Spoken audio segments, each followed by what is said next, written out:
So hello guys, welcome back to our channel. Hope आप सभी अच्छे होंगे। आपको पता है हमने चैनल नया स्टार्ट करा है जहां पे हम ऑप्शन ट्रेडिंग को लेकर ट्रेडिंग को लेकर ऑप्शंस को हटा देते हैं। ट्रेडिंग को लेकर डेली बेसिस पे एक वीडियो अपलोड करेंगे जहां पे मुझे लगता है कि आपको ट्रेडिंग पर्पज से हर एक जानकारी फ्री ऑफ कॉस्ट पूरी तरीके से मिलेगी। कल मैंने ऑप्शंस में पहली वीडियो बनाई अपनी पार्ट 1, जहां मैंने आपको क्लियरली समझाया what is CE, what is PE, ATM, ITM, OTM और प्रीमियम का हल्का सा पार्ट कवर करा। बाकी मैक्सिमम प्रीमियम क्या है ये सब आपको ऑप्शन ग्रीक्स में ज्यादा अच्छे से समझ में आएगा, जो हम अपने नेक्स्ट पार्ट में बात करेंगे। एंड हमने लास्टली बात करी कि फ्यूचर्स में हम क्यों नहीं ट्रेड करते, हम ऑप्शंस में क्यों ट्रेड करते हैं, तो वो भी आपको समझाया। अगर आपको इतना अच्छे से आता है बहुत अच्छी बात है, नहीं आता है जानना चाहते हैं डिस्क्रिप्शन में लिंक दे दूंगा पार्ट 1 का, वहां से जाके देख सकते हैं। एंड अगर आप स्टॉक मार्केट में स्टॉक्स की डेली अपडेट चाहते हैं टाइम टू टाइम एंड कि स्टॉक्स में क्या देखना चाहिए, तो उसके लिए आप मेरा सेकंड चैनल फॉलो कर सकते हैं। लिंक आपको उसका भी डिस्क्रिप्शन बॉक्स में मिल जाएगा। वहां पे काफी कमेंट्स आते थे ट्रेडिंग से रिगार्डिंग, इसलिए ये स्टार्ट करा। तो चलिए स्टार्ट करते हैं। कल मेरे पास कमेंट आया था कि थोड़ी शॉर्ट वीडियो रखिए, तो आज मैं केवल दो टॉपिक कवर करूंगा। पहला ये मैंने कल आपको बताया था सीई में एटीएम, आईटीएम, ओटीएम क्या होता है, पीई में मैंने नहीं बताया, बट उसका एग्जैक्टली अपोजिट होता है। तो शॉर्ट में पहले वो समझ लेते हैं और उसके बाद सबसे बड़ा सवाल जो रहता है लोगों के लिए वो ये रहता है कि हमें कौन सा खरीदना चाहिए, यानी कि एटीएम खरीदना चाहिए, आईटीएम खरीदना चाहिए या फिर ओटीएम लेना चाहिए। फॉर एग्जाम्पल, अगर आपको एटीएम, आईटीएम, ओटीएम नहीं पता तो इसका पहला वाला पार्ट देखो, क्लियर हो जाएगा आपका। मैं शॉर्ट में बता दूं, ATM means at the money, OTM means out of the money और ITM means in the money. तो चलिए स्टार्ट करते हैं। सीई के बारे में तो मैंने एग्जैक्टली आपको क्लियरली बताया था, बट पीई क्या है उसको समझ लेते हैं और शॉर्ट में सी भी डिस्कस करेंगे। तो सबसे पहले हम मान के चलते हैं कि मान लो आपका निफ्टी जो है, निफ्टी मान के चलते हैं हम, निफ्टी प्लेस्ड एट 18,200, ठीक है जी।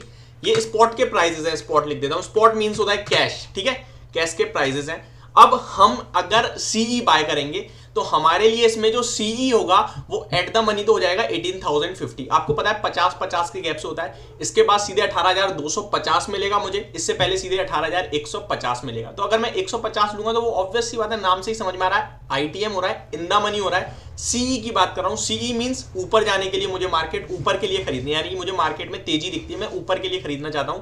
तो ऊपर के हिसाब से मेरे पास जो इन द मनी है वो होगा 18,150, ठीक है। चलिए मैं लिख देता हूं यहां पे निफ्टी 18,150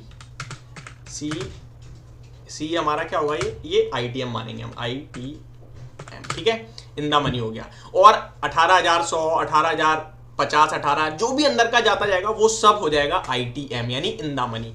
सीई के बारे में बात करें तो ये जो सी मैंने लिखा है ना, ये कॉल यूरोपियन, ये ई का मतलब यूरोपियन होता है, कॉल ऑप्शन आप लोग समझते हो ना, वही है ये, ठीक है।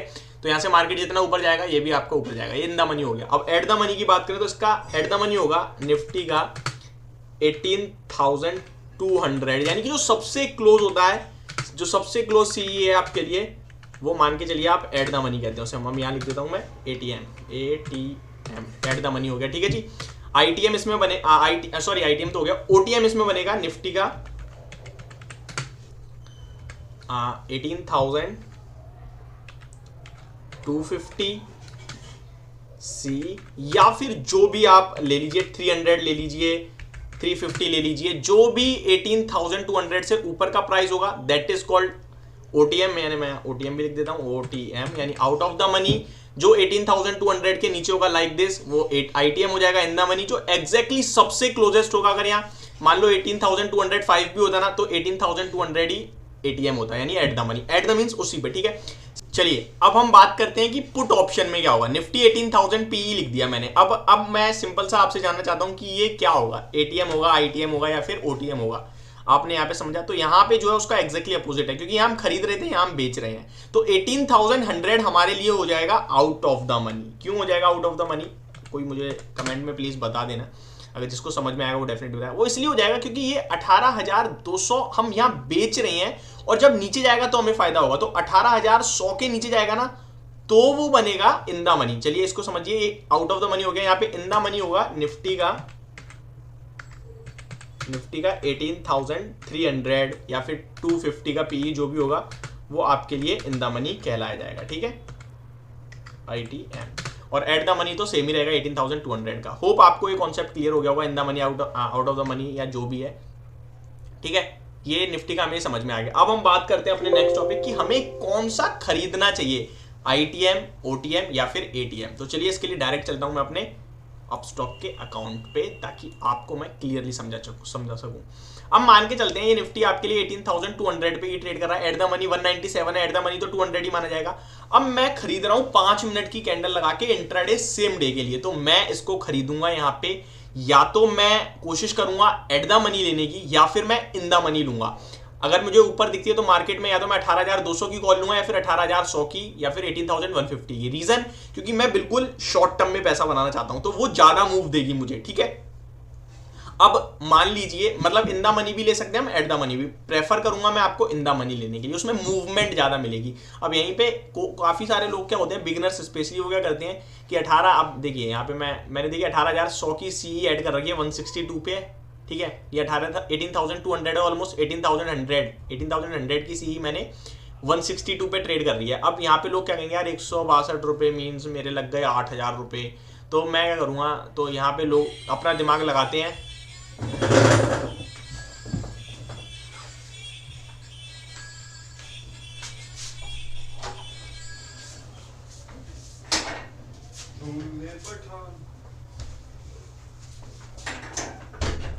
से चले जाइए अंदर फटाफट।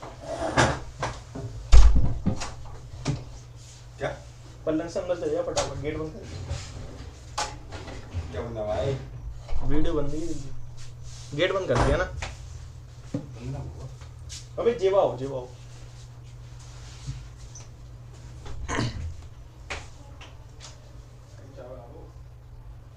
अब काफी सारे लोग क्या करते हैं, यहाँ पे हम 18,000 निफ्टी 18,000 वो सर्च करते हैं कि सस्ती कौन सी है, तो वो सीधे 400 तक चले जाते हैं। यानी ये क्या हो गया आपके लिए आउट ऑफ द मनी। अब देखिए ये कितनी सस्ती होगी, ये आपके लिए केवल 25 पे चल रही है। अब वो अपना दिमाग लगाएंगे 25 × 50 यानी कि केवल 2,500 रुपए, ये सही है, ये खरीद लेते हैं। तो वो इसको खरीदेंगे, लेकिन उन्हें ये नहीं पता ये मूवमेंट ही नहीं देगी। आपकी निफ्टी 18,200 से 250 भी हो जाएगी ना, ये बहुत 1-2 पॉइंट मूव देगी, और इनकेस वो 250 से 220 भी आई तो ये आपका माइनस में चला जाएगा। तो इसलिए जब आप ट्रेड लेते हो शॉर्ट टर्म के लिए, तो हमेशा प्रेफर करना इन द मनी या फिर एट द मनी, इससे ज्यादा कुछ नहीं। अब बात करते हैं कि भाई ये फिर दूर की आउट ऑफ द मनी क्या बेकार है? नहीं, बेकार नहीं है। ये कब लेना चाहिए? जब मार्केट में वॉलेटिलिटी बहुत हाई हो, आईवी बहुत हाई हो। अब ये आईवी क्या है, ये सब क्या है, ये ऑप्शन ग्रीक में समझाऊंगा, और मैं ये आज क्लियर कर लिया, ऑप्शन ग्रीक स्टार्ट करेंगे जो बहुत इंपॉर्टेंट है। उसके बाद ऑप्शन चेंज समझेंगे जहां पे आप मार्केट की रेंज समझ जाएंगे। तो सिंपल सी बात क्या है कि आउट ऑफ द मनी हमें तब लेनी है जब आईवी बहुत हाई हो। तो कहीं ना कहीं आप चाह सकते हैं, मान लो एक दिन में मार्केट 300 400 पॉइंट ले रही है, तो ये चीज भी ना महंगी मिलेगी आपको। इतनी दूर की भी 200 पॉइंट ऊपर की भी ना 25 नहीं मिलेगी, 50 मिलेगी कम से कम, क्योंकि वहां पे आईवी महंगी है। तो क्या करना है आपने, तब लेनी है, या फिर आप स्टार्टिंग में खरीद रहे हो और आपको लग रहा है मार्केट मूव ज्यादा करेगी तो ले सकते हो। अदरवाइज मेरे हिसाब से आउट ऑफ द मनी बहुत कम लेनी चाहिए, लेनी ही नहीं चाहिए। तो ये इस समय का कॉन्सेप्ट है। अगर आपको गिरता दिख रहा है तो आप यहाँ पे 18,200 की लोगे या तो एट द मनी, या फिर 18,250 या फिर 300 की लोगे। अगर आपको मार्केट गिरता हुआ दिख रहा है तो वो इन द मनी हो जाएगा, आउट ऑफ द मनी नहीं होगा, वो इन द मनी होगा पुट केस में। कॉल केस में इन द मनी होगा 18,100, 18,000, 18,000, 17,950, 900 जो भी है अंदर का इन द मनी। शॉर्ट में बोलूं तो 10 रुपए का इन क्या होगा, 9, 8, 7, 6, 5, 4, 3, 2, 1। वहीं अगर मैं उल्टा देखूं कि मुझे घटाना है रुपए को, तो उसका 10 का इन क्या होगा, 11, 12, 13, 14, 15, 16। तो यही बस सिंपल केस है। होप आपको ये कॉन्सेप्ट क्लियर हो गया होगा। एंड कल हम मिलते हैं इसके ऑप्शन ग्रीक्स के साथ। Thank you so much.